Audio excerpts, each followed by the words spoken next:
I never used to notice how quiet the campus cafe got in the mornings. The hum of the espresso machine, the scratch of someone's pen, a chair dragged across the floor, it all felt louder when you didn't have anyone waiting for you. I sat there most Tuesdays with a notebook open, pretending to write.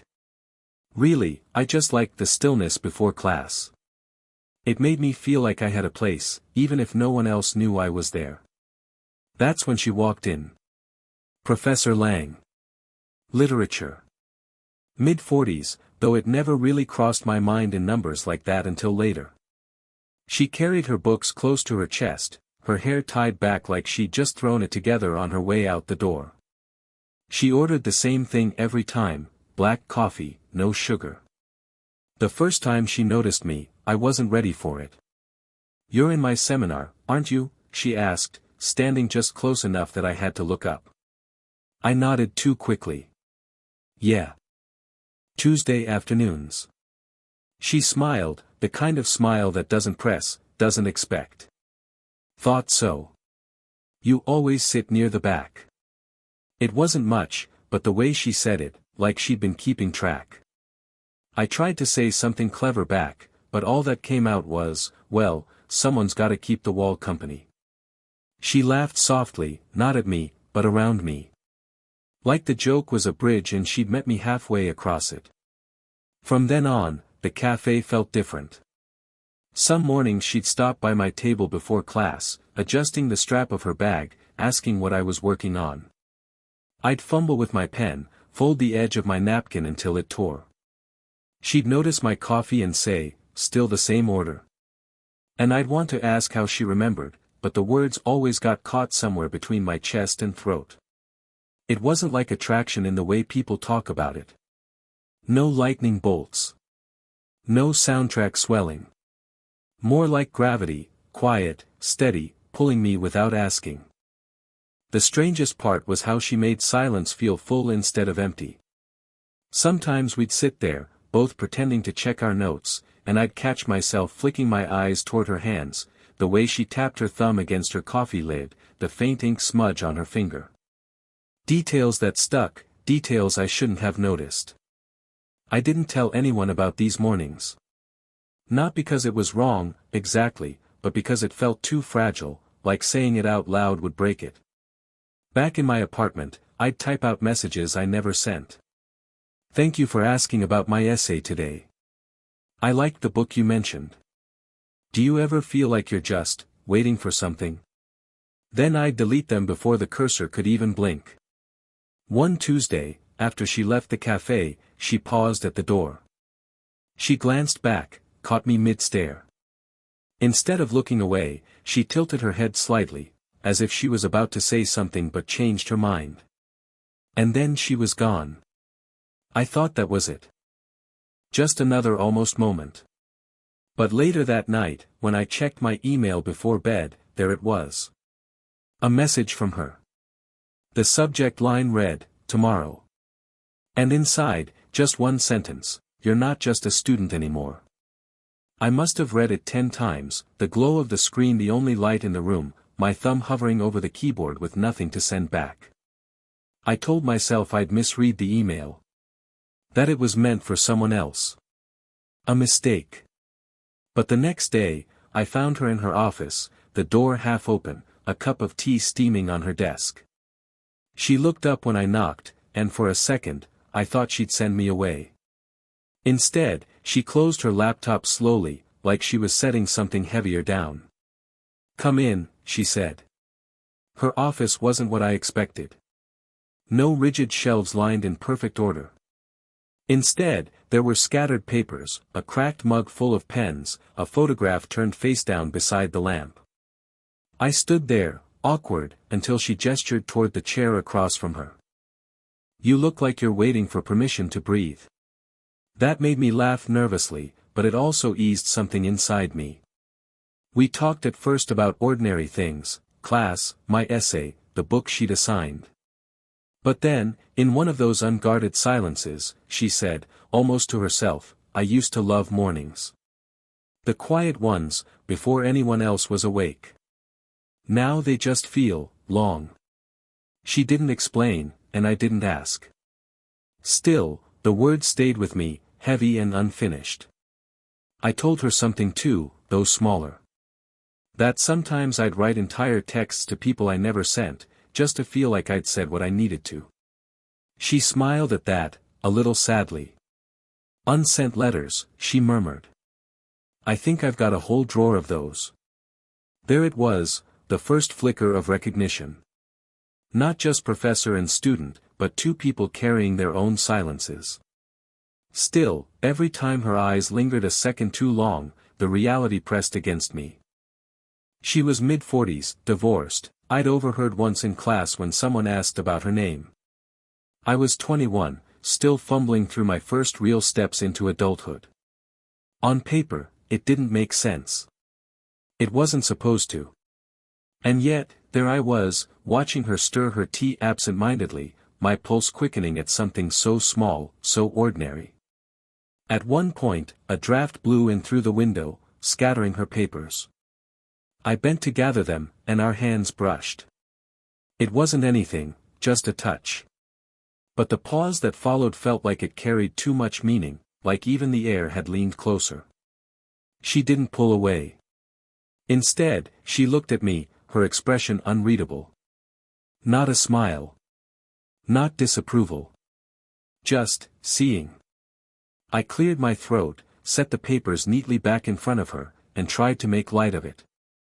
"Guess I'm good for something after all." The corner of her mouth lifted. Later, walking back across campus, I couldn't stop replaying that moment. Not the words, not even the touch, but the way her gaze lingered afterward. I don't know why that moment stayed with me, maybe because it felt like someone finally saw me. The next week, the rhythm was different. She wasn't in the cafe that morning, and I told myself I didn't care, though I lingered longer than usual, staring at the door every time it opened. By afternoon, I found her again. Office door ajar. The same half-empty mug of tea on the desk. Only this time, she didn't look up right away.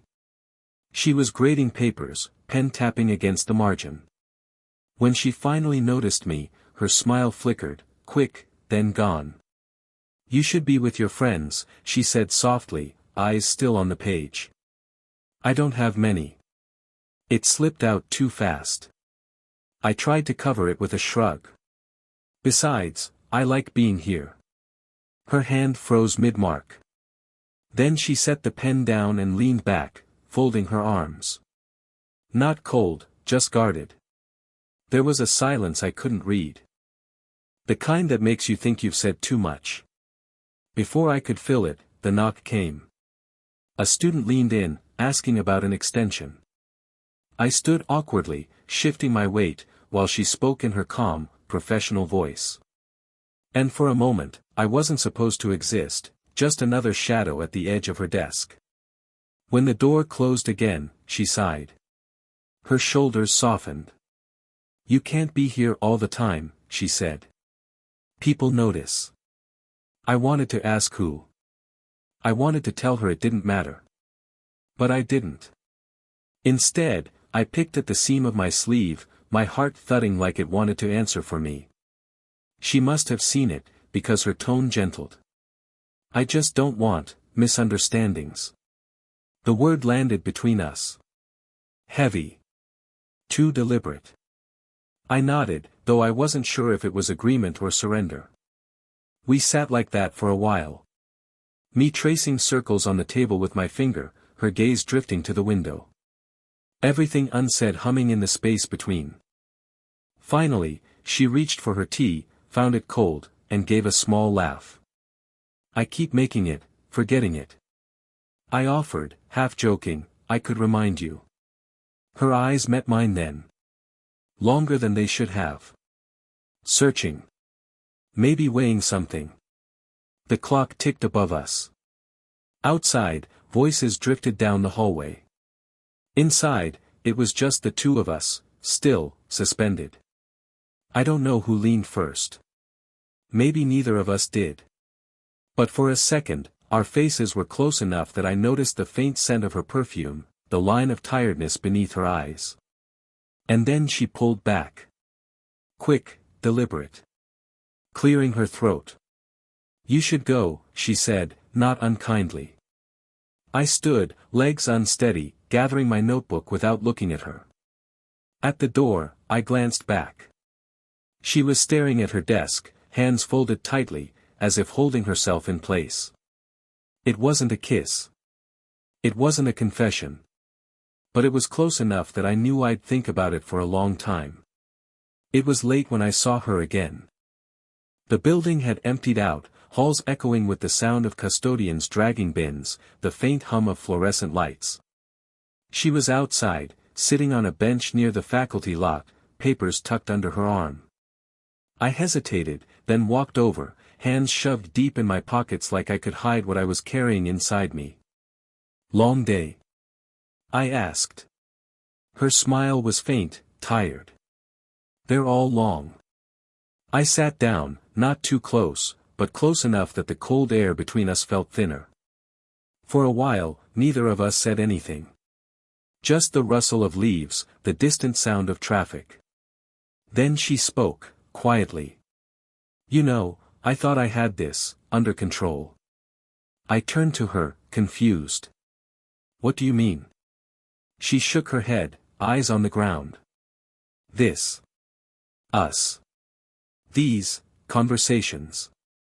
She let out a small breath, like it hurt to name it. It's not supposed to mean anything. But it does. And that's the problem. I swallowed hard, the words catching in my throat. It's not a problem to me.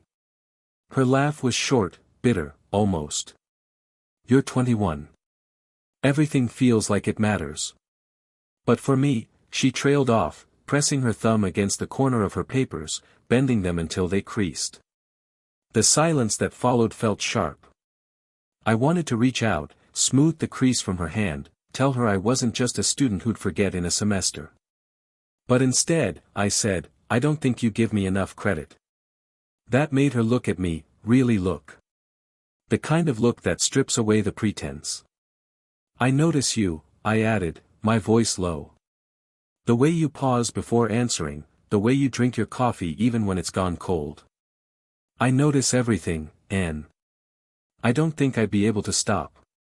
Her lips parted, but no sound came out. The wind shifted. Papers threatened to slip from her arms, and without thinking, I reached over, steadying them.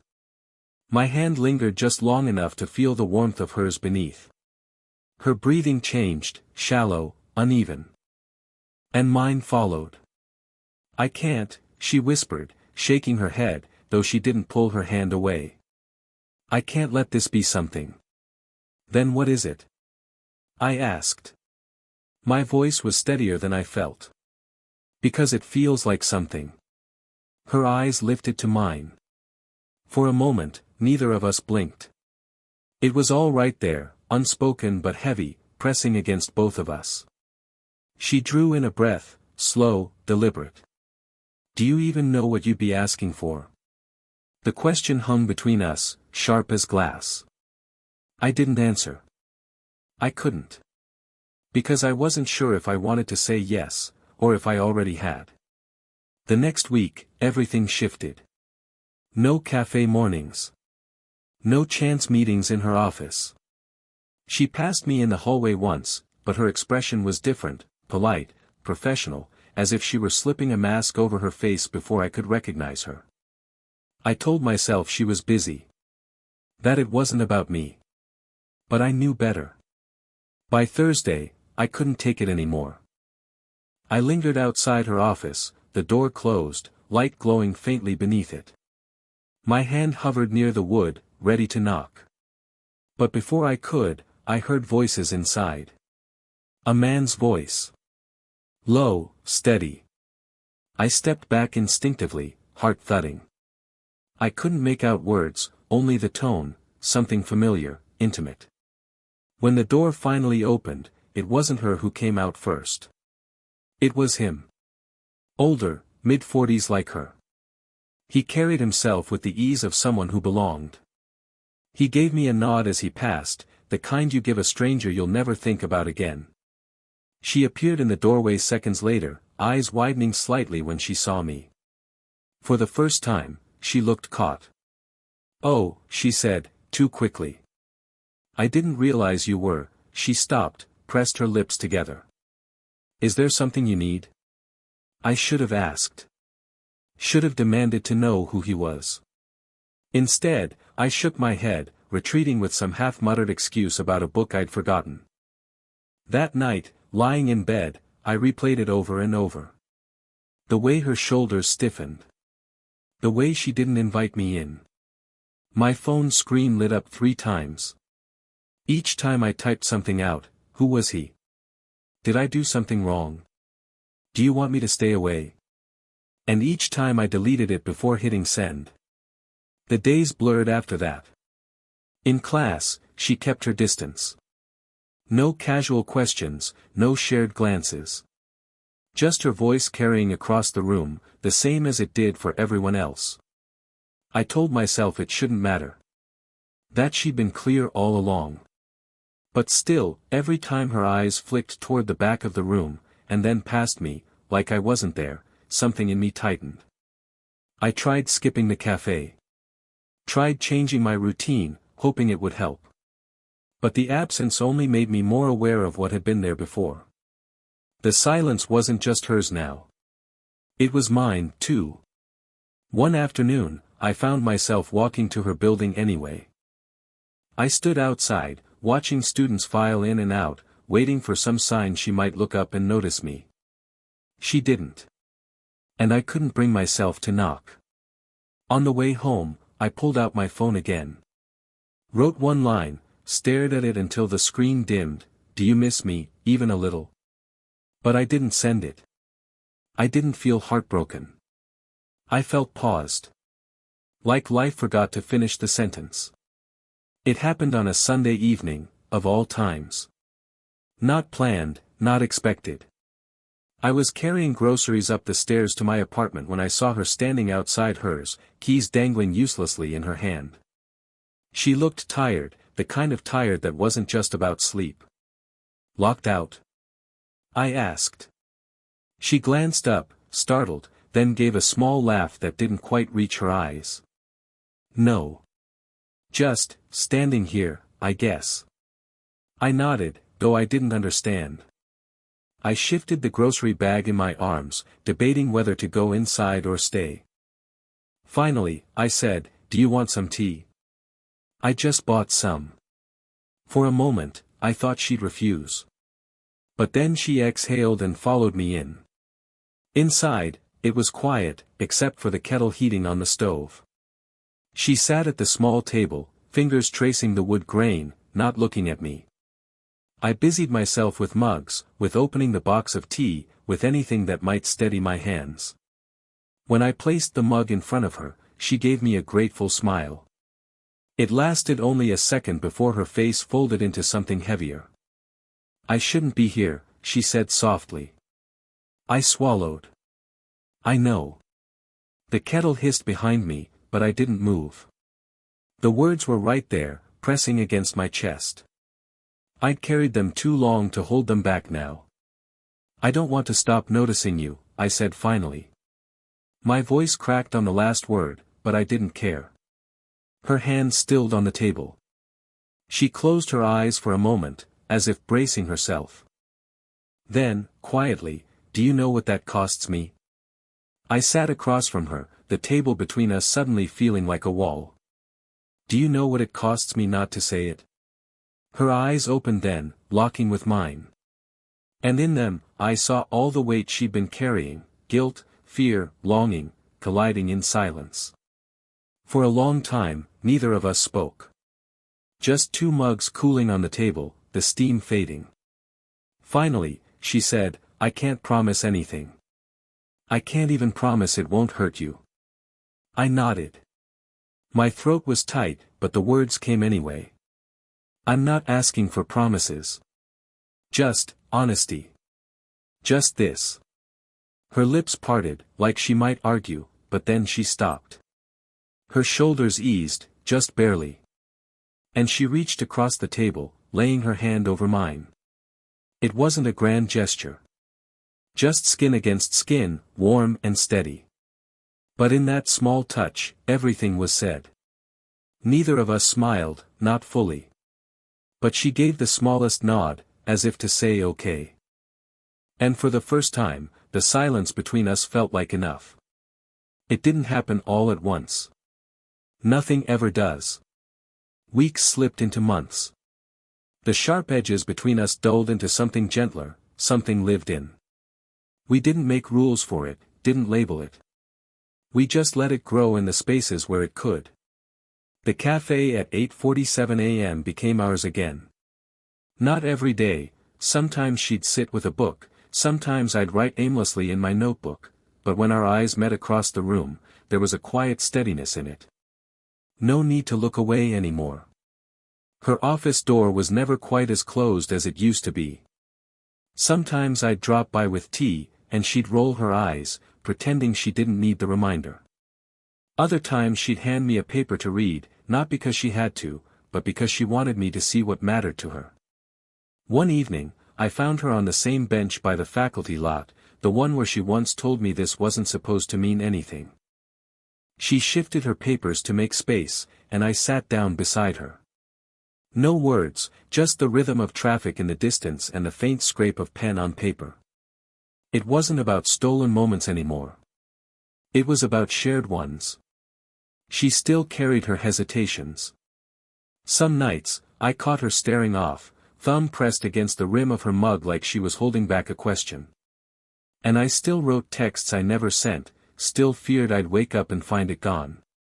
But then she'd look at me, across a cafe table, across the narrow hallway between our apartments, across the quiet, and I'd know. It didn't need to be more than this. One morning, months later, I walked into the cafe a little later than usual. She was already there, her black coffee in hand, tapping her finger lightly against the lid. She looked up, caught my eye, and gave the smallest smile. I sat across from her, pulled out my notebook. She leaned closer, as if it were the most natural thing, and said, "You're late." I laughed. Only by 3 minutes. I noticed. Her words weren't dramatic. But they stayed with me, like every small thing she said always did. And I realized, this was it.